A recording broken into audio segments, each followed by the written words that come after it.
interesting and compelling growth experience for the team.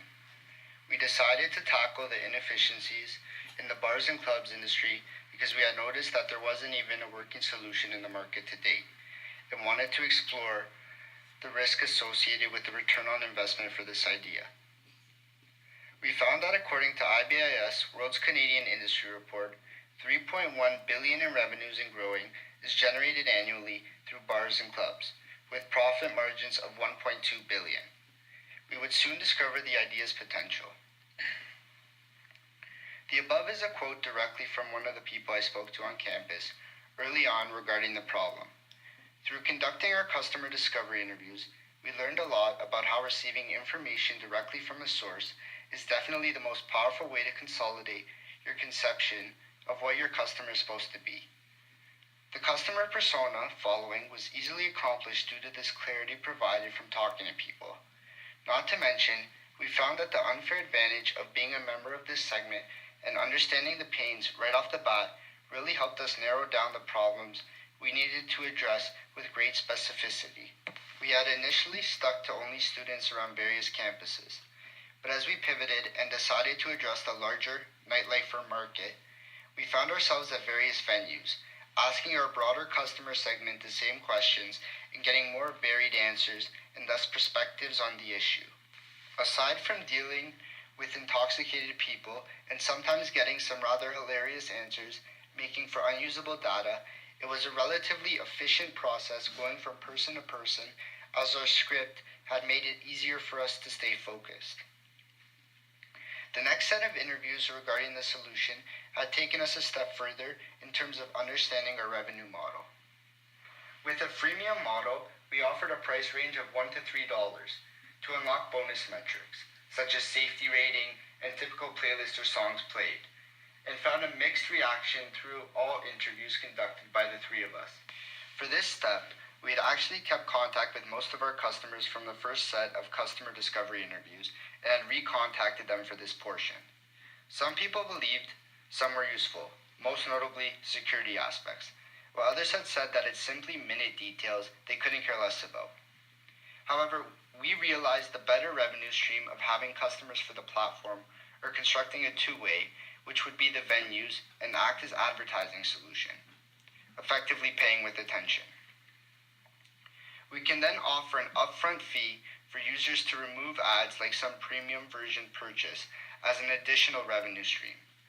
Regardless of the revenue model, we had verified that a new solution was valid by simultaneously discovering, while we were in this stage, a potential pivot which would change our application to being a real-time data application, similar to the traffic application Waze. We came up with it midway through the interviews and had recontacted some to pitch this new aspect, and it was very popular. Above all, we learned a lot about the candid experience that many entrepreneurs must go through in order to discover what their customers really need and how tedious this process can be.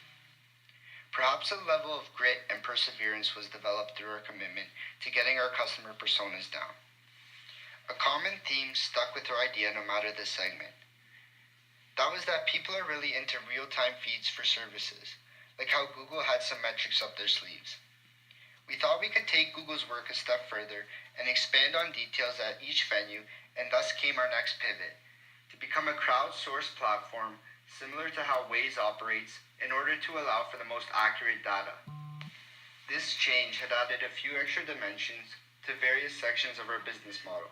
For one, we had thought of new revenue streams in the form of selling data generated to firms who would make use of it, as the data we would be collecting is quite useful. Peak times of popularity at the venue, cost basis, promotional materials, and time spent waiting. This consequently led to several other pivots in many other areas of our lean canvas, including the unique value proposition, the solution, and of course, we had pivoted earlier onto the larger market of anyone who frequently goes out, who we call our nightlifers. Overall, Dr. Wise's program supported our process very effectively. We had never seen a program that so thoroughly bite-sizes the immense number of steps to take towards beginning your own startup. We believe much of the learning was in just the realization of how many things you need to sign up for, or register, or tweak, in order to come to a clear and concise endpoint. And even then, it isn't the end, as starting a company is simply the first step. It's true that the multimedia aspect of marketing in this course was very interesting as well.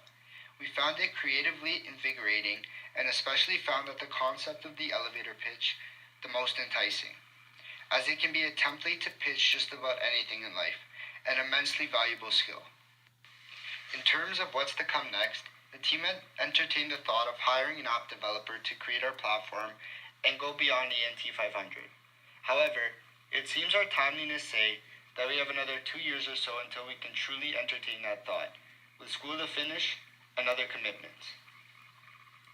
All in all, we learned and experienced a lot of invaluable things this semester and look forward to using our obtained knowledge to pave the way for true entrepreneurship in the real world sometime in the near future.